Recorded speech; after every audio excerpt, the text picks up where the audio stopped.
Audiology, it's a profession of evaluating and treating hearing loss, balance disorders, tinnitus and ringing of the ear.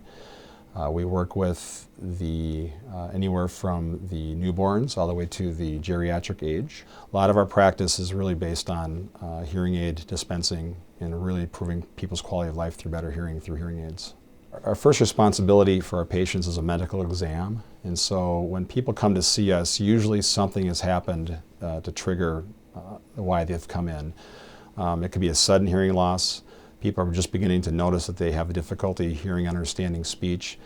Oftentimes, unfortunately, it takes somebody 7 years to come and see us.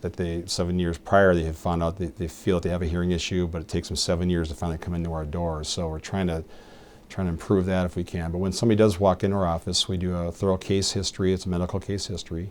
We look into their ear canals to make sure it's not an earwax issue, make sure the eardrums are functioning and there's no holes in them and such. And then we bring them into our soundproof booth and we have a thorough exam where we actually are looking at giving them beeps in their ears and allowing them, or helping us see where they hear and how they hear in certain pitch levels. The majority of hearing loss is due to age-related. As we age, our little tiny hair cells that we have inside of our ear, our hearing nerve, they deplete about 0.5% per year of our life. So by the time we hit a certain age, especially over 60, you're going to have some type of a hearing loss. When people get their hearing aids, you cannot just let people go out into the world with hearing aids by themselves, just with the volume.